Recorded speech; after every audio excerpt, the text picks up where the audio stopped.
एकपछि अर्का काण्डहरू घटेका हुन्। यी कमिसनका काण्ड हुन्, यो कुरा पक्का हो। तर ती कमिसनहरूबाट कति कमिसन लिए, कति के गरे, अब कहाँ त्यो पैसाहरू थन्क्याएको होला, यो कुरा चाहिँ राज्यले इन्भेस्टिगेसन गर्नुपर्छ। तर कमिसनको खेलमा ठुलठुला घोटालाहरू चाहिँ हुने गरेका छन्।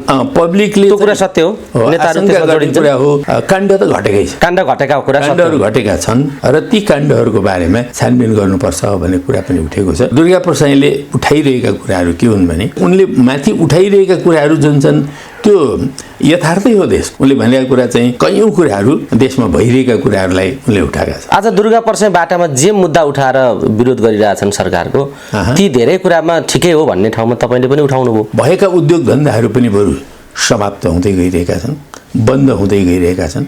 राजकीय क्षेत्रमा भएका उद्योग धन्दाहरूलाई कौडीको मूल्यमा बेचेर राष्ट्रलाई चाहिँ विदेशी कम्पनीहरूको, पुँजीवादी कम्पनीहरूको चाहिँ एउटा बजार बनाउने कामहरू गरेका छन्। म प्रधानमन्त्री हुँदा त करिब सबै बेचिसकिएकै थिए। होइन, तपाईँले बेच्नुभयो भनेको होइन, तर यो बेच्ने कुराको साक्षी त सबै भएकै हो नि त नेपाली राजनीतिमा। स्वाभाविक रूपले त्यति बेलाको जुन सरकार हो त्यो सरकारले बेच्यो। त्यो सरकार भनेको नेपाली कांग्रेसको सरकार हो। उद्योग बेच्यो, कलकारखाना बेच्यो, नेता तस्कर भए, तस्करका पार्टनर भए हाम्रा देशका अहिलेका गणतन्त्रका नेता भनेर आलोचना सडकमा उनी गरिराखेका छन्। त्यही तस्करका पार्टनरहरूले तस्करलाई देख्छन्। हेर्नुहोस्, 30 वर्षसम्म यो देशलाई लुट्नेहरू अहिले फेरि त्यही स्वर्ग पो ल्याउन सकिन्छ कि भनेर यो धमिलो पानीमा माछा मार्न थालेका छन्। 16 जना माडवारी परिवारका मान्छेहरू र 30-32 जना नेताहरूले देशको अर्थतन्त्र समाप्त गरे। यस्तो खालको कुराले बजारमा मार्केट लिएको छ। तपाईँ के भन्नुहुन्छ? यो ठुलो लज्जास्पद कुरा होइन यो? हो, यो सर्वसाधारण मानिसहरूलाई यो अहिले तपाईँले भनेका कुरा धेरै जसो थाहा हुँदैन। तर कसलाई यो कुरा थाहा हुन्छ भन्दाखेरि जसले त्यही ढङ्गका कमिसन खोरी चलाएको छ, जसले ठगी गरेको छ। रानी ऐश्वर्यको पनि थुप्रो चाहिँ सम्पत्ति स्विस ब्याङ्कमा थियो भनेर भनिएको थियो नि। अहिलेसम्म यत्राविधि सरकारहरू बने तर त्यो कुरा पत्ता लगाउन ल्याउन सकेन। व्यवस्था पल्टिने हल्ला छ भनेर, हल्लाले व्यवस्था पल्टिँदैन। अहिले यो व्यवस्था पल्टाउने कुनै शक्ति नै छैन। अहिले व्यवस्था पल्टाउने भनेको चित्त बुझेन भने जनता असन्तुष्ट छन्, पक्का हो। त्यो दुर्गा प्रसाई भनेको कुनै राजनीतिक पार्टीको मान्छे पनि होइन, राजनीतिज्ञ पनि होइन, त्यस्तो कुनै पृष्ठभूमि भएको मान्छे पनि होइन। बरु एक बेलामा प्रचण्डले लगेर केन्द्रीय कमिटी कि कतातिर राख्नु भएको थियो, उहाँसँग बडा क्लोज सम्बन्ध थियो। अर्को बेलामा केपीले लगेर केन्द्रीय कमिटीकै नेता बनाएका थिए। आदरणीय दर्शकवृन्द, समसामयिक घटनाक्रमहरूमाथि केन्द्रित रहेर कुराकानी गर्नका निम्ति आज हामीसँग नेकपा एकीकृत समाजवादीका वरिष्ठ नेता एवं पूर्व प्रधानमन्त्री झलनाथ खनाल हामीसँग हुनुहुन्छ। स्वागत छ यहाँलाई। धन्यवाद। तपाईँ प्रष्टवक्ता हुनुहुन्छ, तपाईँसँग गरेको संवाद खस्रो नै सजिलो हुन्छ क्या जस्तो लाग्छ मलाई। यो देशको व्यवस्था पल्टिन लागेको भन्ने हल्ला छ। सरकार व्यवस्था विरोधीहरूप्रति मौन छ जस्तो देखिन्छ र व्यवस्था विरुद्धका नाराहरू चाहिँ मुखर ढङ्गले तिनै नारा पो क्रान्तिकारी नारा हुन् कि भने जस्तो गरी अभिव्यक्ति भएको देखिन्छ। यसलाई कसरी हेर्दै हुनुहुन्छ? यो के भएको हो? व्यवस्था उतार्नु पर्न लागेको हो कि यो अहिलेको परिस्थिति नै यस्तो हुँदै आएको के हो? यो बताइदिनुहोस् न। तपाईँले नै सुरुमा भनिहाल्नु हो व्यवस्था पल्टिने हल्ला छ भनेर। हल्लाले व्यवस्था पल्टिँदैन।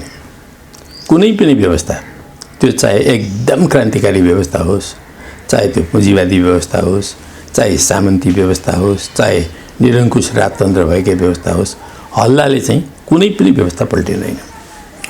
अब व्यवस्था पल्टिनु भनेको चाहिँ रिभोल्युसन हुन्छ, क्रान्ति हुन्छ। क्रान्ति गर्नुको लागि एउटा वर्गले अर्को वर्गको शासनलाई पल्टाउने क्रान्ति हो त्यो। कुनै अराजक तत्त्वहरूले हल्ला मचाएर कुनै व्यवस्था पल्टिँदैन। अहिले यो व्यवस्था पल्टाउने कुनै शक्ति नै छैन। अहिले त्यो शक्ति विकसित भएकै छैन। व्यवस्था पल्टाउने भनेको चित्त बुझेन भने जनता सडकमा आउन थाले नि। जनताहरू असन्तुष्टि व्यक्त गरिराखेका छन्। हो, जनता असन्तुष्ट छन्, पक्का हो त्यो। किनभने हाम्रो देशमा पुँजीवादी जनवादी क्रान्ति भएको 18 वर्ष हो। यो 18 वर्षभित्र तपाईले संविधान बनाउने कुरालाई चाहिँ अवधिलाई चाहिँ माइनस गर्नुभयो भने पनि झन्डै 1 दशक हामीले चाहिँ पार गर्दैछौँ। संविधान निर्माण भइसकेपछि अथवा संविधान बनाउने बेलाका अवधिमा पनि विभिन्न सरकारहरू बने, उनीहरूले पनि कयौँ राम्रा कामहरू गर्न सकेनन्, त्यो आफ्नो ठाउँमा छ। तर पनि संविधान बनाउने बेलाका सरकारहरूलाई हामीले धेरै भन्न मिल्दैन, किनभने त्यति बेलाको मूल एजेन्डै संविधान बनाऊ, शान्ति कायम गर, यो थियो। अब संविधान बनाइसकेपछि चाहिँ जुन प्रकारका सरकारहरू बने यो देशमा, 3वटा सरकार भए। यी 3टै सरकारले जनताका कुनै पनि एजेन्डालाई सम्बोधन गर्न सकेन। न यो देशमा आम किसान जनताका समस्याहरूलाई सम्बोधन गरेका छन्, न कृषि क्रान्तिको कुरा कसैले गरेका छन्। कृषकहरूका सामान्यभन्दा सामान्य जुन मागहरू हुन्, त्यो मागहरूलाई सम्म पनि सरकारहरूले सम्बोधन गरेनन्। देशलाई जुन हिसाबले एउटा औद्योगिकरणको दिशातर्फ अगाडि बढाउनु पर्ने हो, राष्ट्रिय पुँजीको निर्माण गर्नुपर्ने हो, त त्यो दिशातर्फ कुनै पनि कदम चालिएन।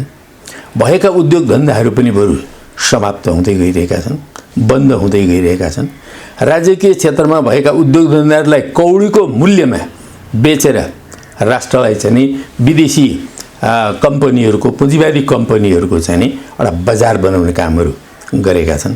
कसले गर त यो अब यसको निम्ति मैले आज दुर्गा पर्से बाटामा जे मुद्दा उठाएर विरोध गरिरहेछन् सरकारको, ती धेरै कुरामा ठिकै हो भन्ने ठाउँमा तपाईँले पनि उठाउनु भयो। उद्योग बेच्यो, कल कारखाना बेच्यो, नेता तस्कर भए, तस्करका पार्टनर भए हाम्रा देशका अहिलेका गणतन्त्रका नेता भनेर आलोचना सडकमा उनी गरिराखेका छन् खुलेआम। त्यही तस्करका पार्टनरहरूले तस्करलाई देख्छन्। हेर्नुहोस्, 30 वर्षसम्म यो देशलाई लुट्नेहरू अहिले फेरि त्यही स्वर्ग पो ल्याउन सकिन्छ कि भनेर यो धमिलो पानीमा माछा मार्न थालेका छन्।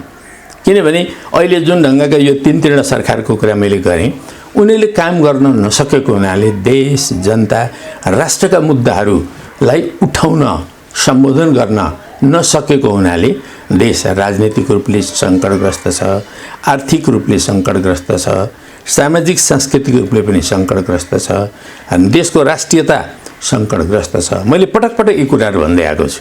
यो उद्योग कल कारखाना बेची खानेहरू विरुद्ध पनि अहिले ठुलो आवाज उठेको छ। तपाईँले पनि भन्नुभयो सारा बेचेर खाए सिद्ध्याए भन्नुभयो। यो कसले बेचेर खायो? तपाईँ पनि प्रधानमन्त्री हुनुभयो, तपाईँ पनि देशको ठुलो पार्टीको नेता हुनुभयो धेरै वर्ष। देशमा म प्रधानमन्त्री हुँदा त करिब करिब सबै बेचिसकिएकै थिए। होइन, तपाईँले बेच्नुभयो भनेको होइन, तर यो बेच्ने कुराको साक्षी त सबै भएकै हो नि त नेपाली राजनीतिमा। स्वाभाविक रूपले त्यति बेलाको जुन सरकार हो, त्यो सरकारले बेच्यो। त्यो सरकार भनेको नेपाली कङ्ग्रेसको सरकार हो, सबैलाई राम्रोसँगले जानकारी भएको कुरा छ। त्यसो हुनाले त्यो बेला जुन हिसाबले चाहिँ मुलुकका चाहिँ राजकीय क्षेत्रका उद्योग धन्दाहरू जसले कमसेकम पनि आयात प्रतिस्थापन गरिरहेका थिए, मुलुकलाई अलिकति भए पनि आत्मनिर्भर बनाइरहेका थिए, मुलुकमा अलिकति भए पनि राष्ट्रिय उत्पादनलाई बढाइरहेका थिए, मुलुकको आफ्नो राष्ट्रिय बजारमा भएका मागहरूको एक हदसम्म आपूर्ति गरिरहेका थिए। यी उद्योगहरू मास्नुपर्ने, तिनीहरूलाई विघटन गर्नुपर्ने, तिनीहरूलाई समाप्त पार्नुपर्ने कुनै आवश्यकता थिएन। त्यति बेला मैले आफै त्यति बेला पनि विरोध गरिरहेको छु, मेरो पार्टीले त्यति बेला विरोध गरिरहेको छ, संसदमा हामीले विरोध गऱ्यौँ, आवाज उठायौँ, सुनेन सरकारले। अब यी सबै चिजहरूको परिणाम यति बेला राष्ट्रले भोग्नु पर्दैछ। त्यसकारणले प्रत्येक राजनीतिक पार्टीहरूले अहिले जो सत्तामा छन् उनीहरूले छाती छामेर पुनर्विचार गर्न जरुरी छ। हामीले कहाँ गल्ती गर्यौँ, कुन नीति गलत भयो, कुन दृष्टिकोण गलत भयो, कुन कार्यक्रम गलत भयो, त्यो कुरा उनीहरूले छाती छामेर समीक्षा गर्न सक्नुपर्छ। सम्भव छ आत्मालोचना गरेर अगाडि बढ्नुपर्छ। सम्भव छैन भने एक न एक दिन जनता फेरि सडकमा आउने, विद्रोह हुने, एउटा अराजकतातर्फ जाने खतरा अहिले बढेको छ। तपाईँले यो स्वीकार्दै गर्दा र भन्दै गर्दा अहिले जुन खालको आन्दोलन उठेको छ, दुर्गा परसाई पूर्व राजा ज्ञानेन्द्र पनि आज झापामा जानुभयो, ठुलै एउटा जमघट त्यहाँ देखियो। यता पनि सडकमा आन्दोलन भइराखेको छ, अश्रु ग्यास चलेका छन्, गोली रबरका गोली चले हिजो। यी समग्र गतिविधि जे भइराखेका छन् यसको भित्रको अन्तर्य के हो? यसमा एमाले मुखर ढङ्गले फेरि झडपमा उत्रेको स्थिति छ। एमाले यो यसको प्रतिरोध, यो गणतन्त्रको जननी हामी नै हो, यो लोकतन्त्र गणतन्त्र हामीले जोगाउनै पर्छ, अरू कसैलाई माया छैन। यो नेकपा एमालेलाई विशेष गरी महेश बस्नेत र केपी ओलीलाई यसको धेरै माया छ, त्यसकारणले यसको प्रतिरोध गर्छौँ हामी यस्ता प्रवृत्तिको भनेर एमालेको युवा सङ्घ पनि सडकमा आयो। यो खालको परिस्थिति जो सडकमा देखिएको छ, यसको चुरो रहस्य के हो? अलिकति बताइदिनुहोस् न खुल्ला जनताले बुझ्ने गरी। सबैभन्दा महत्त्वपूर्ण कुरा भनेको 62-63 को परिवर्तन हुँदा जुन आशा आकांक्षा अपेक्षा लिएर राष्ट्रव्यापी रूपमा 10 लाख होइन 20 लाख होइन करोडौँ जनता उत्रेका थिए सडकमा र त्यो परिवर्तन भएको थियो, जसलाई हामी शान्तिपूर्ण परिवर्तन नै भन्छौँ र त्यो एउटा ठुलो क्रान्ति हो हाम्रो देशको। र त्यो क्रान्ति मार्फत जनताका जुन आकांक्षाहरू थिए ती कुराहरूलाई पछि आउने सरकारहरूले सम्बोधन गर्न सकेन।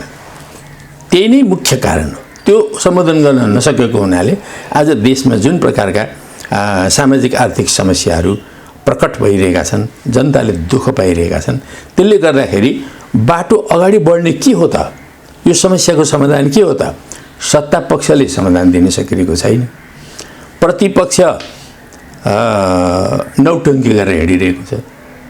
अनि यस्तो अवस्थामा चाहिँ नि मानिसहरू अब कसले के भन्छ, आफ्ना कुराहरू कसले केही कोट्याउँछ, त्यस्ता मान्छेका पछाडि लाग्न बाध्य भएका छन्। अहिले दुर्गा प्रसाई भनेको कुनै राजनीतिक पार्टीको मान्छे पनि होइन, राजनीतिज्ञ पनि होइन, त्यस्तो कुनै पृष्ठभूमि भएको मान्छे पनि होइन। बरु एक बेलामा प्रचण्डले लगेर केन्द्रीय कमिटी कि कतातिर राख्नु भएको थियो, उहाँसँग बडा क्लोज सम्बन्ध थियो। अर्को बेलामा केपीले लगेर केन्द्रीय कमिटीकै नेता बनाएका थिए।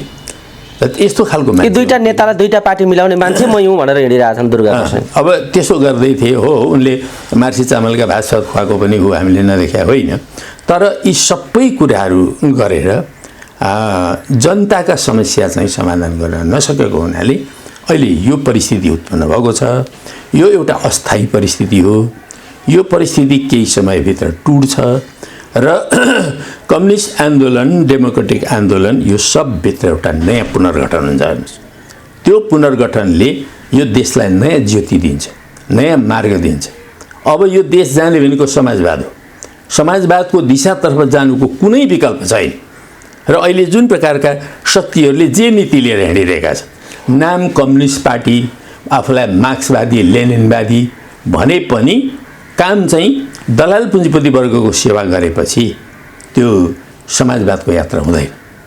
त्यसो हुनाले समाजवादको यात्रातर्फ जाने हो भने हाम्रो देशका साँच्चै नै यो श्रमजीवी जनताका आवाजहरूलाई, उनीहरूका मागहरूलाई, उनीहरूका लक्ष्यहरूलाई लिएर ठोस ढङ्गले अगाडि बढ्ने एउटा चाहिँ प्रवृत्ति शक्ति अब आउँदैछ, देशमा उदय हुँदैछ। झलनाथजी एउटा कुरा बताइदिनुहोस् त, दुर्गा प्रसाईका धर्मनिरपेक्षता खारेज गर्ने, सङ्घीयता खारेज गर्ने, राज संस्था ल्याउने कुरासँग सहमत हुन नसकिएला।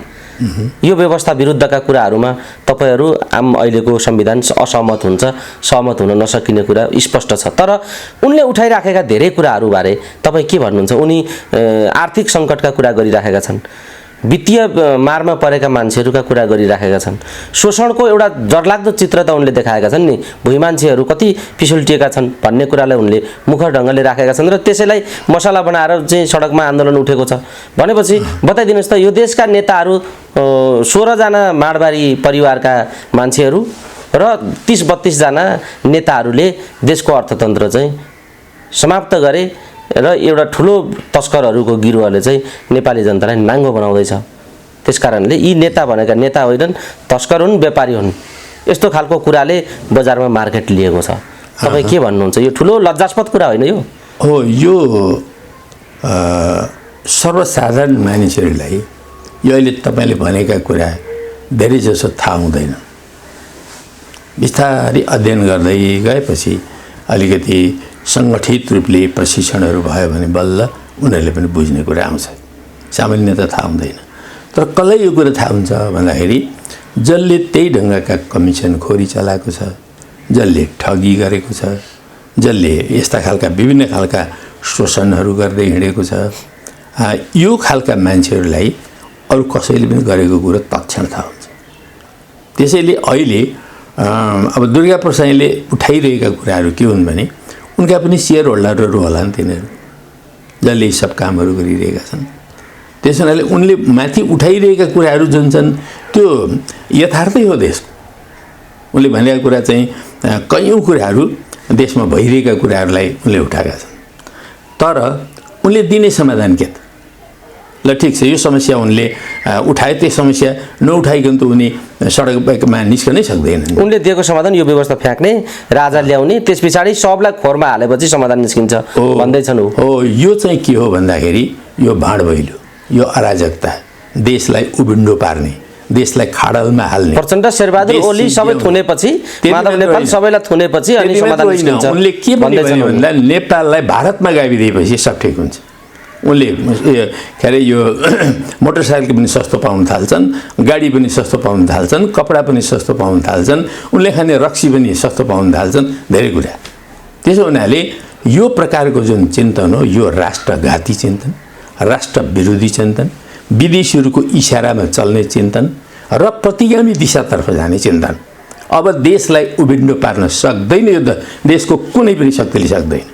तिमी त एउटा भुसुना हौ, भुसुनाले के गर्नु? भुसुनाले हदै बढी गर्यो भनेदेखि गएर एकचोटि चिरिक्क टोक्छ।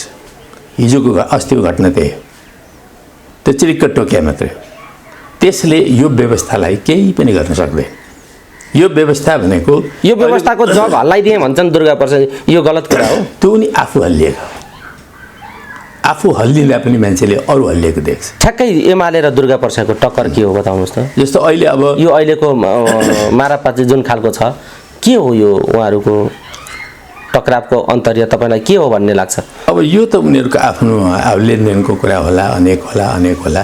म त्यतातिर धेरै गहिराइमा जान चाहन्न, तर यो दुई किसिमका अराजक एउटा चाहिँ भिडहरूको टक्कर जस्तो देखिन्छ अहिले। चल्लाजी, तपाईँ सूचनाका हिसाबले कमजोर पक्कै होइन, देशको प्रधानमन्त्री भइसकेको व्यक्तित्व, यत्रो ठुलो नेता, राष्ट्रिय अन्तर्राष्ट्रिय सबै परिस्थिति बुझेको, अध्ययनशील, धेरै कुरा चाहिँ जनस्तरमा आधारभूत वर्गसँग जोडिएर काम गरेको, सङ्घर्ष गरेको भुक्तभोगी नेता हुनुहुन्छ। यो देशका थुप्रै नेताको पैसा विदेशमा छ, त्यसमध्ये सबैभन्दा धेरै पैसा विदेशमा राख्ने नेता चाहिँ केपी ओली हुन्। उनको कम्बोडिया, मङ्गोलिया आदि देशहरूमा थुप्रै ठाउँहरूमा उनको लगानी छ भन्ने कुरा पनि दुर्गा प्रसादले राखे र थुप्रै नेताहरूको सम्पत्ति बाहिर छ भन्ने खालका कुराहरू पनि आइराखेका छन्। अहिलेका गभर्नरमाथि पनि गम्भीर प्रश्न आएको छ। महिनामा 4 चोटि विदेश जानुहुन्छ, त्यो सबै काम पैसा थन्काउनका लागि हो। उहाँलाई चाहिँ केही नगरिकन त्यहाँ जागिर खाएरै विनोद चौधरी भन्दा धनी हुने भूत चढेको छ अहिलेका गभर्नरलाई भन्ने कुरा पनि बजारमा छरपष्ट छ। बताइदिनुहोस् त, को सम्पत्ति लुकाउने नेता हुन्, कसले बाहिर राखेका छन्? नेपालको सम्पत्ति बाहिर गयो, ट्रस्ट, राजाको सम्पत्ति ल्याएर बनाएको ट्रस्टका कुराहरूमा पनि अपचलन गरियो। छिरिङ शेर्पा लगायतका ओलीजीका पार्टनरहरू नि सबै तस्करहरू त्यहाँ वितरण गरिएको छ आदि इत्यादि कुरा छरष्ट दुर्गा प्रसाद हिँड्दै बोल्दै हिँडिराखेका छन्। उनका मुखमा चाबी लाउने काम कसैले गर्न सकेको देखिँदैन र मलाई थुनेर देखाउन प्रचण्ड, तिनको तागत छ मलाई थुन्ने भन्छन् उनी। जे पनि बोलिरहेका छन् सुन्दा बाहिर, तर जनतालाई त्यो मजा लागिरहेछ। किन? नेताप्रति विश्वास छैन, यिनीहरूले लुकाए होला, कम्बोडियामा लगानी गरेकै होला भन्ने मान्छेलाई त्यतापट्टि विश्वास त्यस्तो छ मान्छेको र नेताप्रति चरम अविश्वास थप बढ्दै गएको देखिन्छ। यो पैसा लुकाउने काण्डबारे प्रधानमन्त्री भइसकेको मान्छेलाई थाहा नहुने कुरा हुँदैन। बताइदिनुहोस् न। अब यस्तो हो, तथ्यहरूको आधारमा सत्य खोज्नुपर्छ। हामीले हल्लाको आधारमा चल्नु हुँदैन। कुनै पनि कुराहरूको लागि तथ्य के हो त्यसलाई प्रमाणित गर्नुपर्छ। अब मैले पनि हल्ला सुनिरहेको छु, धेरै जसो हल्ला। अब फलानाले गरेका छ, ढिस्कानाले गरेका छ। हिजो रानी ऐश्वर्यको पनि थुप्रो चाहिँ सम्पत्ति स्विस ब्याङ्कमा थियो भनेर भनिएको थियो नि। अहिलेसम्म यत्र विदेश सरकारहरू बने, तर त्यो कुरा पत्ता लगाउन ल्याउन सकेन है। थियो कि थिएन, हुन पनि सक्थ्यो, नहुन पनि सक्थ्यो, यस्तो स्थिति हो। त्यस्तै अब अहिलेको अवस्थामा सरकारहरू बनाएको बेलामा एकपछि अर्का काण्डहरू घटेका हुन् होइन। त्यहाँ कमिसनका काण्ड हुन्, यो कुरा पक्का हो त्यो। तर ती कमिसनहरूबाट कति कमिसन लिए, कति के गरे, अब कहाँ कहाँ त्यो पैसाहरू थन्क्याएको होला, यो कुरा चाहिँ राज्यले इन्भेस्टिगेसन गर्नुपर्छ। तर कमिसनको खेलमा ठुल्ठुला घोटालाहरू चाहिँ हुने गरेका छन्। पब्लिकले त्यो कुरा सत्य हो, नेताहरू त्यसमा जोडिन्छ। कुरा हो, काण्ड त घटेकै छ, घटेका कुरा काण्डहरू घटेका छन् र ती काण्डहरूको बारेमा छानबिन गर्नुपर्छ भन्ने कुरा पनि उठेको छ। त सरकारले यथाविधि हाम्रो संस्था छन् नि त। ती घटित काण्डहरूबाट आएको पैसा चाहिँ कहाँ छ भन्ने चाहिँ कुरा चाहिँ अध्ययन गर्नुपर्छ। काण्ड घटेको कुरा चाहिँ घटेकै छन्। काण्ड घटेका कुरा त अब व्यापक रूपले आएकै छन्। अनेक खालका त्यस्ता लेनदेनका कुराहरू भएका हामी देख्छौँ, व्यापार भएका कुरा एकारे किनबेच भएका कुराहरू देख्छौँ, खरिद बिक्री भएका कुराहरू पनि देख्छौँ होइन। हर खरिद बिक्रीमा के न के कमिसन हुन्छ कि हुँदैन? संसारभरिको यो पुँजीबारी सामान्य 2 आना जग्गा किनबेच भयो भने पनि यहाँ कमिसनको खेल हुन्छ। तपाईँले 10वटा पेन्सिल किन्नुभयो भने एउटा कमिसनमा कमिसनको कुरा हुन्छ, सम्भावना हुन्छ भनेपछि कमिसन त जहाँ पनि हुन्छ। अनि यी खरिद बिक्रीबाट के भए त? यदि कसैले कमिसन खाँदैन भने, जस्तो मैले 47 सालको अन्तरिम सरकार हुँदाखेरि त्यति बेला हाम्रो अर्थमन्त्री देवेन्द्र पौडेल हुनुहुन्थ्यो, देवेन्द्र पाण्डे हुनुहुन्थ्यो। उहाँलाई मैले प्रस्ताव राखेको थिएँ, यो कमिसन सम्बन्धी एउटा ऐन बनाऊँ, जहाँ जति पनि कमिसन आउँछ त्यसलाई ट्रान्सपेरेन्ट गर्ने कुरा गरौँ। बरु त्यो कमिसन जति आउँछ त्यो सम्बन्धित वस्तुको मूल्यमा घटाइदिउँ, त्यो प्रकारको ऐन बनाऊँ भन्दाखेरि ल हुन्छ, एकदम ठिक कुरा गर्नुभयो, प्राइम मिनिस्टरसँग कुराकानी गर्न जाउँ भनेर भन्नुभयो होइन। हामीले त्यति बेला किसनजीसँग गएर कुरा पनि गऱ्यौँ। अनि कुरा गरेपछि उहाँ अलिक गम्भीर हुनुभयो। ठिक छ, अब तपाईँहरूले त्यो ढङ्गको सोच्नु भएको छ भने भनेर भन्नुभयो सुरुमा चाहिँ। तर केही दिनपछि यो कुरो अब कहाँबाट कताबाट वर्ल्ड ब्याङ्कसम्म कहाँसम्म पुग्यो है। अनि त्यसपछि किसनजीलाई एउटा फोन आएछ। त्यो फोन आएपछि हामीले उहाँले भन्नु, अहिले यो काम नगरौँ है, अहिले यस्तो काम गर्नु हुँदैन भन्नुभयो। त्यसपछि त्यो स्टप भयो। अहिलेसम्म स्टपको स्टप छ, कमिसन चलिरहेको छ। त्यो कमिसन कहाँ के हुन्छ, अब यो राम्रो ढङ्गले राज्यले नै एउटा आयोग बनाएर त्यसलाई चाहिँ खोजी नीति गरेर यस्तो प्रकारले कमिसनको प्रवाह चलिरहेको छ। यदि यो कमिसनको कुरा चाहिँ नि गलत हो भने यसलाई ऐन बनाएर हामीले चाहिँ नियन्त्रण गरौँ भनेर चाहिँ नि जान सक्नुपर्छ। यदि यो डेमोक्रेटिक गभर्मेन्ट हो भने त्यो डेमोक्रेटिक गभर्मेन्टले यी कामहरू गर्न सक्नुपर्छ। होइन कमिसनलाई अब लिगलाइज नै गर्ने हो भने फलानाले कमिसन खायो आदि गर्यो भनेर अब त्यो आपत्ति गर्ने नैतिकता पनि फेरि समाप्त हुन्छ। त्यसो हुनाले यो कुरा गलत हो भनेपछि यसलाई चेक गर्ने चाहिँ नि हामीले लिगल आधार निर्माण गर्नुपर्छ। यी यस्ता राजनीतिक दल पार्टी नेताहरूका यी खालका गतिविधि, एउटा खालको कमिसनका अपारदर्शी चलखेलहरू र भएका काण्डहरू आदि कारणबाट जुन खालको निराशा र एक खालको विग्रह पैदा हुन खोजिराखेको छ, यो बारेमा छिमेकीहरू पनि सचेत छन्। किन यहाँ सुनका कुरा हुन्छन्, यहाँ रक्तचन्दनका कुरा हुन्छन्, यहाँ लत्ता कपडादेखि लिएर सुनदेखि नुनसम्मका कुराहरूमा तस्करी हुन्छ भन्ने खालका कुराहरू स्थापित भएका छन्। र अहिले ती कारणले गर्दा अब छिमेकीहरूसँग पनि यो सरकारले राम्रो सम्बन्ध बनाउन सकेन। नेपालको सम्बन्ध 2टा छिमेकीले पनि विश्वास गर्न लायकको भएन। तेस्रो चौथो भन्ने त अझ परको कुरा भयो भन्ने खालका कूटनीतिक वृत्तमा पनि अब चाहिँ विश्वास गुमाइसक्यो यो अहिलेको व्यवस्था, नेता र पार्टीहरूले। त्यसकारणले यहाँ गडबड हुन्छ यसो भन्ने तर्क पनि छ। बताइदिनुहोस् त सम्बन्धको स्तर के हो, गडबड हुने स्थिति के छ? अब यो तर्कहरू भित्र केही सच्चाइहरू छन्। हाम्रो देश असंलग्न परराष्ट्र नीति भएको देश हो। कुनै पनि देशको विदेश नीति अब राजनीतिक व्यवस्थाहरू परिवर्तन हुँदा केही न केही अपडेट त हुन्छ, तर आधारभूत कुराहरू त्यति बदलिँदैन। पृथ्वीनारायण शाहले पनि 2 ढुङ्गाको तरुल भने, पछि हामीले असंलग्न परराष्ट्र नीति भन्यौँ, अहिले पनि हामी त्यही भनिरहेका छौँ। संविधानको धारा 4 को ड मा हामीले हाम्रो देशको परराष्ट्र नीति सम्बन्धी 7 वटा कुराहरू भनेका छौँ है। त्यो 7 वटा कुराहरूलाई परिपालना यो सरकारले पनि राम्ररी गर्न सकेको छैन, योभन्दा अगाडिको सरकारले पनि गर्न सकेन, त्योभन्दा अगाडिको सरकारले पनि गर्न सकेन। त्यसो हुनाले देशको परराष्ट्र नीति असन्तुलित हुँदै गएको छ। र तपाईँले भनेको कुरो के सत्य हो भने हाम्रा 2टा छिमेकीहरूसँगको सम्बन्ध पनि सुमधुर, सौहार्द, रचनात्मक, सहयोगात्मक हुन सकिरहेको छैन। यस्तो अवस्थामा यो सरकारले गठबन्धन सरकारले तपाईहरूले कसरी यो देशको शासन सत्ता सञ्चालन गर्नुहुन्छ र अरू थप मुलुकलाई अगाडि बढाउनका निम्ति अब कस्ता खालका भूमिकाहरू आवश्यक छन् बताउनुहोस् त। अब यो प्रश्न चाहिँ तपाईँले यो गठबन्धन सरकारलाई सोध्नुहोस्। मेरो पार्टी त्यहाँ रहेको भए पनि म छैन। हेर्नुहोस्, मैले यो भन्ने सुरु गरेको छु कि म यो गठबन्धन सरकारमा छैन। हामीलाई कुनै कुरो सोधेर पनि गरिरहेको छैन, हाम्रा विचार लिएको पनि छैन। हामीसँग नसोधी अत्यन्त आपत्तिजनक कामहरू गरिरहेको छ। एकपछि अर्को संविधान उल्लङ्घन गर्ने काम गर्छ, अनि संविधान संरक्षण गर्छौँ हामी भनेर भन्छ है।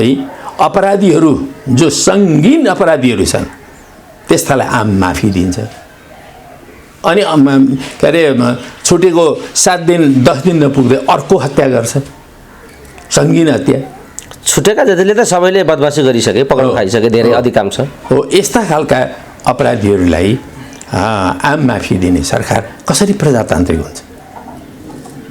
यो सरकारमा बसेकाहरू भित्र रहेको एउटा निरङ्कुशतावादी अधिनायकवादी र चाहिँ चिन्तन हो।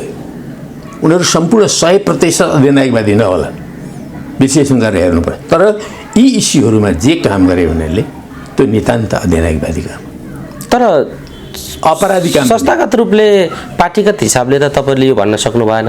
एउटा झलनाथ खनालले यो कुरा राख्नुभयो एउटा कुरा हो, तर तपाईँको पार्टीले त यो कुरा भन्न आँट गरेन नि। मेरो पार्टीको अध्यक्षलाई सोध्नुहोस् यो कुरा। मेरो पार्टीको अध्यक्षले यसको बारेमा जवाब दिनुपर्छ। के हो तपाईँहरूको पार्टीको नीतिमा? तपाईँ सरकारमा हुनुहुन्छ, यो ढङ्गको कुरा भइरहेछ नि, के हो भनेर सोध्नुहोस्, उहाँले जवाब दिनुहुन्छ पार्टीको तर्फबाट। तपाईँले पनि त अध्यक्षलाई, आफ्नो पार्टीको अध्यक्षलाई त कुरा गर्नुभएको होला। त्यो त हाम्रो आन्तरिक कुरा भयो। त्यो आन्तरिक रूपमा हामी गर्छौँ, नगर्ने कुरै छैन। तर मेरो ओपिनियन तपाईँले बताएँ त्यो गलत काम भयो। अपराधीहरूलाई त्यो ढङ्गले छुट दिने कुरा यो संविधानको मर्म र भावना विपरीत कुरा हो। यो तपाईँले यसो भन्नुभयो, यो त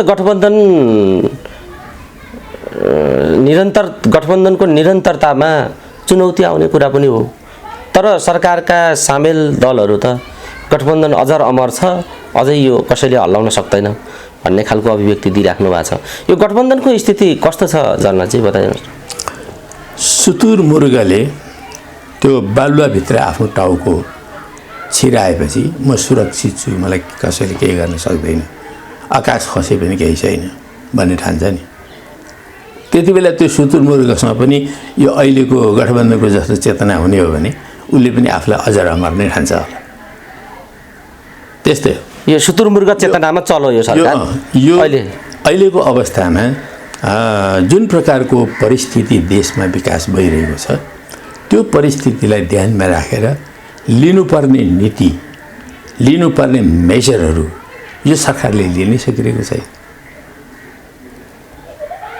यो त जनताबाट निर्वाचित भएर हिजो विभिन्न खालको कमिटमेन्ट गरेर आएको सरकार हो।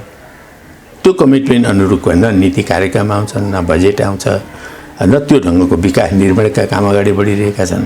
एउटा मन्त्रीलाई सोध्यो, खोइ हामीलाई त बजेटै पुग्दैन, बजेटै छैन, सबै चाहिँ घटाइयो भन्छ। अर्को मन्त्रीलाई सोध्यो त्यही भन्छ। यो हाम्रा पार्टीका मन्त्रीलाई मात्रै मैले भने है, अरू मन्त्रीको पनि कुरा रहेछ। अब यो जुन आन्दोलन चलेको छ, जुन खालको परिस्थिति असन्तुष्टि, जनताको असन्तुष्टि छ, कतिलाई प्रतिगमन तुरुन्तै राजा चाहिएको छ, कतिलाई नेता जति चाहिँ सबै खोरमा हालिदिएदेखि लोकतन्त्र बत्यो कि भन्ने आशा पनि छ। नेताहरूले बदमास भए, अनुशासनहीन भए, जनताप्रति गैर जिम्मेवार भए, संविधान कानुन देशप्रति यिनीहरू कोही पनि जिम्मेवार भएनन्। त्यसकारण यिनलाई चाहिँ सबै कुरा मिलाएर ठाउँमा हालिदिएदेखि यो बस्थ्यो कि दोस्रो पुस्ता आएदेखि भन्ने एउटा अपेक्षा, यो व्यवस्थाप्रति माया गर्नेहरूको अपेक्षा त्यस्तो खालको पनि जनमत विकास हुँदै गएको देखिन्छ। अर्कातिर होइन केही गर्दा सुध्रिँदैन, अब अर्को यो निरङ्कुशताकै लाठो लगाएपछि मात्रै चिज ठाउँमा आउँछ भन्ने चिन्तन, अतिवादी चिन्तन एक ढङ्गले सडकमै आइसक्यो। त्यो यस्तो अवस्थामा तपाईँ के भन्नुहुन्छ, निकास के हो? यस्तो निकास अब एउटै छ। यो पुनरुत्थानवादी, प्रतिक्रियावादी, प्रतिक्रान्तिकारी चिन्तन र प्रवृत्तिले के पनि गर्न सक्दैन। केही मान्छेहरूलाई, केही युवाहरूलाई अराजक बनाउला, उनीहरूलाई नचाउला, उनीहरूलाई विभिन्न ढङ्गले डन्ठा खुवाउला, पानीका फोहरा खुवाउला, यहाँभन्दा बढी त यसले केही पनि गर्दैन। अब जहाँसम्म यो सत्ताधारी समूह छ, यो सत्ताधारी समूह यथास्थितिवादी भयो।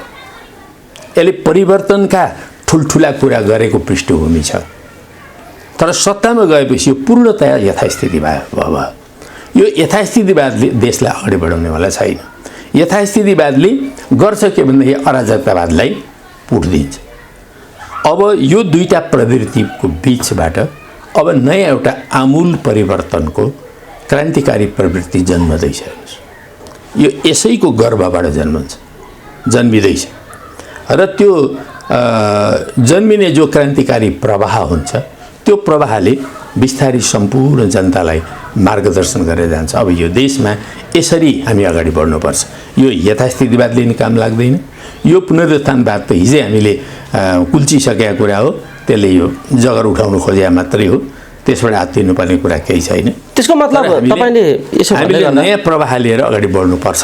ठ्याक्कै तपाईले यो भन्दै गर्दा नि यहाँ बजारमा के पनि चर्चा आइराखेको छ भने यो प्रवृत्ति जे देखा परेको छ, यथास्थितिवादी र प्रतिगमनकारी विचारहरू जो तपाईले भन्नुभयो, यी अवस्थाहरू जे देखा परेका छन्, यी भित्रबाट अब पार्टीहरू टुक्रिने क्रम सुरु हुन्छ भन्ने बजारमा हल्ला छ। एकदम व्यापक सबभन्दा चर्चामा अहिले अब पार्टीहरू टुक्रिने क्रम सुरु हुन्छ र छिटै यसले एउटा स्थिति पैदा गर्छ भन्ने चर्चा पनि छ। भनेपछि तपाईले पनि यो भन्नुभयो एउटा क्रान्तिकारी रुझान पैदा हुन खोज्छ यी भित्रैबाट र त्यसले निकास लिन्छ भन्ने तपाईको कुरा रह्यो। भनेपछि यो बजारको हल्ला र तपाईको आकलन लगभग मिल्दोजुल्दो देखिएको हो। होइन, आम जनता त प्रगतिशील हुन्छ। हेर्नुहोस्, जनता जहिले पनि अग्रगामी ढङ्गले सोचिरहेको हुन्छ।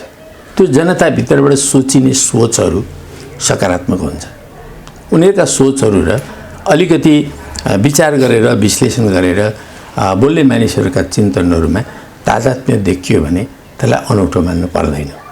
अहिले कस्तो अवस्था छ भन्दा हरेक पार्टीभित्र नेतृत्व यथास्थितिवादी छ र कार्यकर्ताहरू चाहिँ होइन, यसरी हुँदैन, अगाडि बढ्नु पर्यो, जनताको कुरा सम्बोधन गर्नु पर्यो, परिवर्तन गर्नु पर्यो, राष्ट्रियताका सवालमा पनि हामीले उठाउनु पर्यो, राष्ट्रियतामाथि एकपछि अर्का खतरा आइरहेका छ, सजग हुनु पर्यो र सामाजिक आर्थिक रूपान्तरणमा हामीले ध्यान दिनु पर्यो, देशको उत्पादन बढाउनु पर्यो।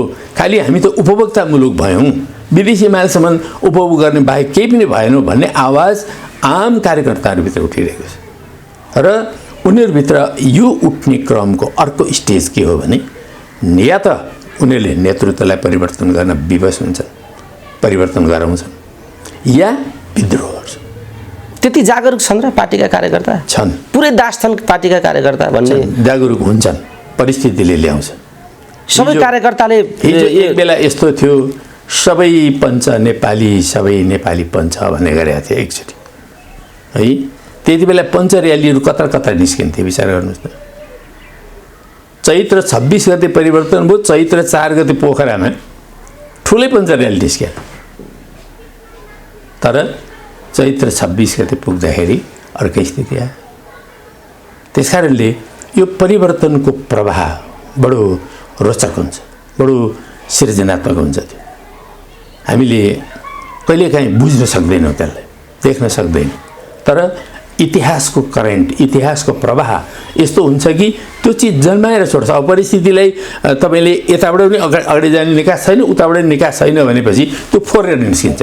होइन, तपाईँले सिधासिधी प्रश्न छ तपाईँको कुरा, ध्वंसपछिको निर्माण अब पार्टीभित्रको स्थिति हो भन्ने हुन्छ। तपाईँको पार्टीहरू पुनर्गठन हुनुपर्छ। तपाईँको अब त्यसलाई पुनर्गठन भने पनि भयो, ध्वंस गरेर निर्माण गरौँ भने पनि भयो, जसो गरे पनि भयो। त्यो तर डाइलेक्टिकली तपाईँले भनेको कुरालाई लिन सकिन्छ होइन। तर म मिठो शब्दमा भन्न चाहन्छु, पार्टीहरू पुनर्गठित हुनुपर्छ।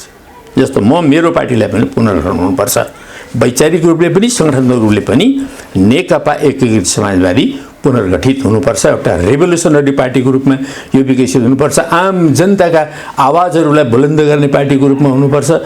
दुर्गा प्रसादले होइन, नेकपा एकीकृत समाजवादीले राष्ट्रव्यापी रूपमा समाजवादको निम्ति आन्दोलनको नेतृत्व गर्नुपर्छ भन्छ। त्यो मुद्दा उठाउने ठाउँमा त अहिले देखिएका नेताहरू कोही पनि छैनन्। त्यसैले जुन दुर्गा प्रसाई निर्धक्क बोलिराखेका छन् ती त वामपन्थीहरूका क्रान्तिकारीहरूका आवाज हुन्, कतिपय सन्दर्भहरू।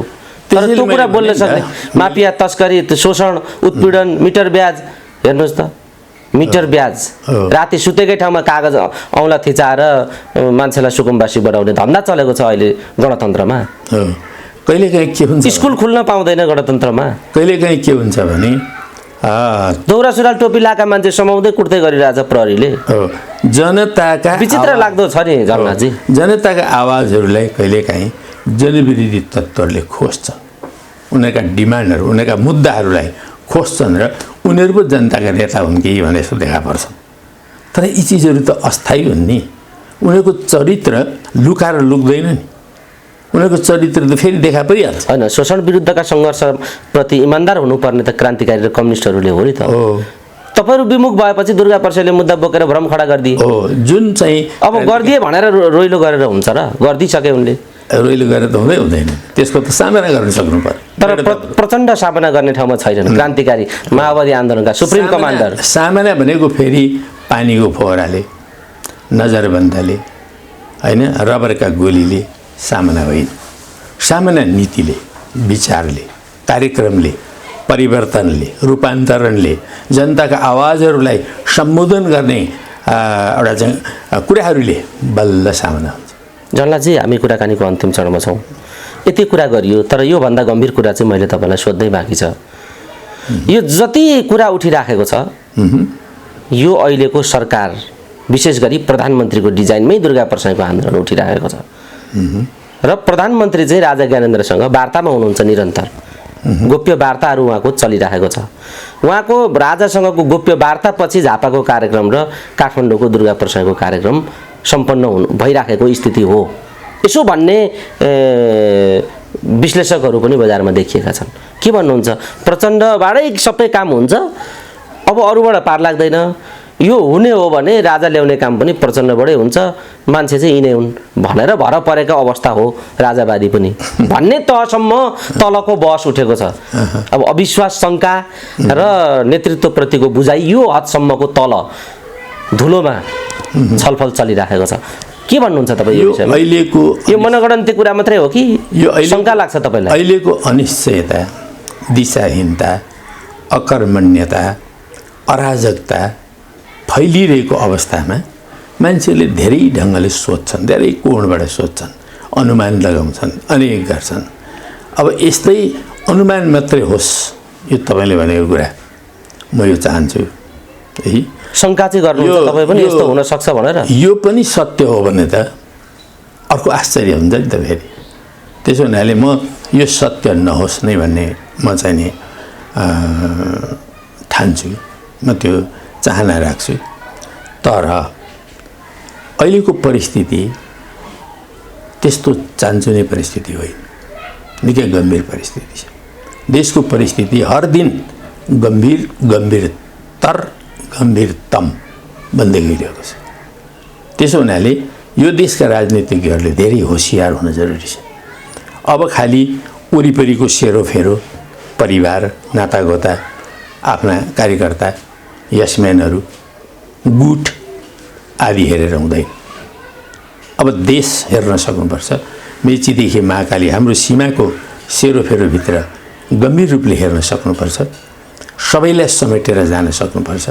यसो गरिरहँदा अन्तर्राष्ट्रिय परिप्रेक्ष्यलाई पनि बिर्सनु हुँदैन। फेरि कस्तो परिप्रेक्ष्यमा हामी अगाडि बढ्दैछौँ भन्ने कुरा ध्यानमा राखेर मुलुकले अग्रगामी दिशातर्फ जाने बाटो अलि ब्रोड भएर तयार गर्न सक्नुपर्छ। यदि यो सत्ता पक्षले सक्दैन, मैले भनिहालेँ एउटा नयाँ पुनर्गठित शक्ति जन्मदैछ, हर पार्टीभित्र जन्मदैछ। हेर्नुहोस्, नेतृत्वले सक्दैन, नेतृत्वलाई अब कहाँ राख्नुपर्छ त्यो राखेर अगाडि बढ्छ। त्यस्तो परिस्थिति बन्छ। अब बन्छ। हस्, समय दिनुभयो, आफ्ना प्रश्न कुराहरू राखिदिनु भयो। यो महत्त्वपूर्ण समय र संवादका लागि यहाँलाई धेरै धेरै धन्यवाद छ। धन्यवाद।